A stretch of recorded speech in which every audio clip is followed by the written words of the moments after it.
En préparant, je me suis rendu compte qu'il y a une phrase qu'on se dit souvent entre amis et que je crois, me semble-t-il, on dit trop peu souvent à Jésus-Christ. En tout cas, je parle pour moi. Cette phrase, c'est tout simplement « En quoi puis-je t'aider ?» Je ne sais pas si vous, ça vous arrive souvent de lui demander, mais moi, faut le reconnaître, pas autant que j'espérerais. Et pourtant, n'est-ce pas, à travers ce qu'on vient d'entendre, la clé pour sentir qu'on est de nos peines et nos fardeaux totalement allégés? Qu'est-ce qu'on retient de l'évangile qu'on vient d'entendre? Si je vous demandais de résumer là en 4-5 mots. Parce que je crois qu'on ne retient pas exactement ce qui nous est dit. Spontanément, quand je repense à cet évangile, je pense qu'il nous parle de comment alléger nos fardeaux. Mais non, à aucun moment il nous dit ça. Il nous dit, vous, qui peinez là sous le poids du fardeau, venez à moi, je vais vous procurer le repos. Mais à aucun moment il nous dit qu'il va nous décharger. À aucun moment il nous dit qu'il va l'alléger. Voire même au contraire. Il dit, prenez sur vous mon joug. Sous-entendu, rajoutez quelque chose. Comment comprendre alors? C'est une parabole, c'est de l'ordre du symbole, prendre sur nous le joug du Christ. Mais qu'est-ce que ça veut dire? Le joug, vous le savez tous, c'est cette pièce de bois taillée sur mesure que l'on met sur au minimum 2 bêtes de somme, voire plus, pour ensemble les atteler. Atteler, ça veut dire littéralement les lier, et que ensemble elles puissent porter, tirer, tout plein de choses. Donc, porter le joug, c'est d'une certaine façon marcher au pas de quelqu'un d'autre, s'attacher littéralement à lui, à Jésus-Christ donc. Pourquoi? Pour l'aider à porter et à tirer ce qu'il porte. Porter le péché du monde, le péché des autres, porter sa loi d'amour à chacun et chacune de ceux qu'on rencontre, tirer son royaume de Dieu jusqu'à tous ceux qui vont croiser nos routes. Oui, sûrement tantôt l'un, tantôt l'autre, mais comment savoir justement, comment réellement, à chaque instant, dans chaque événement qui fait nos vies, porter le joug de Jésus-Christ, sinon en le lui demandant. Ça paraît paradoxal. On s'attendrait, lorsque ça va mal, à ce que justement, ils nous disent « Demandez-moi de l'aide, et moi je vous aiderai ». Et pourtant, on dirait que c'est l'inverse, radicalement l'inverse. Quand ça va mal, quand vous peinez, demandez-moi, c'est Dieu qui parle, comment vous pourriez m'aider. Et j'en veux pour preuve un exemple qui m'est revenu il y a quelques années. C'était une journée à peu près similaire à celle d'hier, en plein milieu de l'été. On devait frôler les 40 degrés, une lumière aveuglante, une chaleur assourdissante. J'arrive à Decazeville. Je ne sais pas si certains d'entre vous connaissent. Decazeville, c'est une petite ville de l'Aveyron. J'y arrive un lundi, il devait être à peu près 12h30, pour retrouver des copains et reprendre le chemin de Saint-Jacques-de-Compostelle qu'on avait arrêté à cet endroit-là un an avant.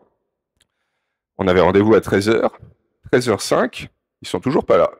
Je les appelle et je comprends que j'ai 24 heures d'avance. Comment j'ai fait mon affaire, je sais pas, je me suis vraiment pris, et voilà. Mais donc pour le coup, je me retrouve là, sous une chaleur accablante, dans une ville où déjà en temps normal il doit y avoir 2 commerces ouverts et là ils sont tous fermés parce qu'on est entre midi et 2 et voilà. Il y a quasiment pas de réseau. J'ai un tout petit sac à dos pour pouvoir aller marcher sur le chemin de Saint-Jacques avec dedans un bouquin où il doit me rester 40-50 pages à lire, enfin en 1 heure ce sera bouclé. Qu'est-ce que je vais faire pendant ces 24 heures? En plus, je m'en veux parce que je viens de quitter ma maman avec qui je venais de passer 2-3 jours avant pour rien, me retrouver là, dans un certain désarroi, à pas savoir quoi faire, à même pas savoir où je vais dormir pour la nuit. Et donc pour le coup, il y avait l'église d'ouverte et je rentre dedans. Et je discute un peu avec lui. Et je lui dis, bon voilà, je me suis pris comme un pied, si vous me permettez l'expression. Je te remets mon après-midi, quoi, vraiment, surprends-moi. Et puis, si je peux servir à quelque chose, fais-moi signe. Hop, je reste quelques temps dans l'église, parce que mine de rien, il faisait autrement plus frais qu'à l'extérieur, et je sors. Et sur qui je tombe? Quelqu'un qui est en train de changer son pneu. Changer sa roue, parce qu'il y avait un pneu crevé. Je me dis, tiens, il a répondu quand même assez directement à comment je pourrais l'aider aujourd'hui. En aidant, forcément, la discussion se fait.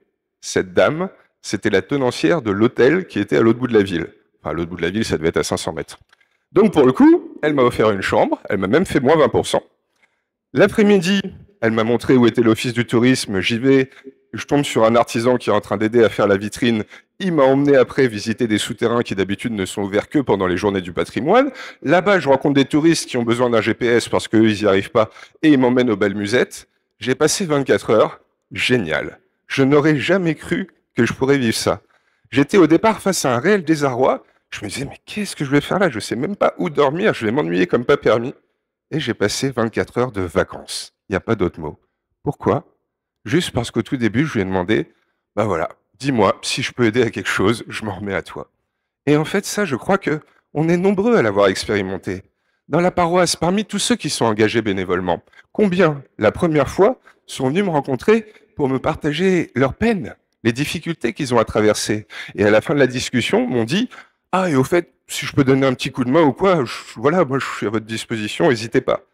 Et aujourd'hui, il me semble qu'ils ont toujours les mêmes fardeaux, peut-être qu'ils se sont légèrement allégés, mais par contre, ils m'en parlent avec clairement un autre regard qu'ils portent dessus, beaucoup plus apaisé. Comme quoi, ce que nous dit Jésus, même si c'est assez illogique de nous alourdir de son joug à lui quand déjà on croule sous le poids de toutes nos peines, eh ben en fait c'est pertinent. De juste lui demander, dis-moi Seigneur, comment je pourrais t'épauler? Et c'est sûrement pour ça que les enfants, les petits, sont bien meilleurs que les grands, qu'il dit, je te rends grâce Seigneur que ce que tu as caché aux sages et aux savants, tu l'as révélé aux tout petits, parce que c'est bizarre cette phrase. Avant d'avoir été sages et savants, ils ont forcément été petits. Ça veut dire qu'en grandissant humainement et spirituellement, il y a quelque chose qui a été perdu. Et c'est quoi la différence entre le monde des adultes et le monde des enfants? Entre les érudits, les riches, les grands et les petits? Sinon, l'autonomie. Oui, devenir adulte, c'est apprendre d'une certaine façon à s'en sortir par soi-même, à gérer seul ses problèmes.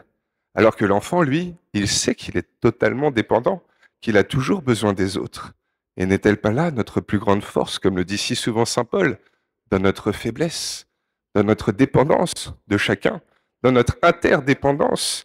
Alors oui, on a tous des fardeaux à porter, mais sûrement que si ensemble on se liait, si ensemble on s'attelait, si ensemble on mettait tous nos fardeaux sur le joug de Jésus et qu'on acceptait après de le prendre pour mieux le tirer, comme une remorque dans laquelle on aurait mis toutes nos peines. Oui, ça peut marcher. J'en suis éminemment convaincu. Il faut avoir l'audace de croire, même quand ça va mal, qu'on est au fond du trou, que c'est en essayant de porter son joug qu'on va pouvoir aller mieux. Et donc, pour être sûr de faire ce qu'il faut, quoi de mieux que lui demander? Quand ça va mal, mais pourquoi pas aussi à chaque début de nos journées?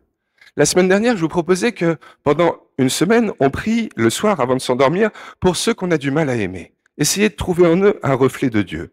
Et si cette semaine, c'était le matin qu'on priait, et pour le coup, qu'on demandait à Dieu, voilà, dis-moi comment aujourd'hui je peux t'épauler. Après tout, même si en apparence, ça pourrait être une certaine contrainte, si c'est ça qui nous permet de calmer nos plaintes, ça serait quand même dommage de s'en priver. Eh bien oui, peut-être faisons ça, juste pour une semaine, pour voir qu'est-ce que ça pourrait changer, de commencer nos journées en lui demandant, Seigneur, dis-moi honnêtement comment aujourd'hui je pourrais t'épauler. Parce que je suis sûr qu'il saura nous montrer et par là nous aider à nous alléger de nos tracas.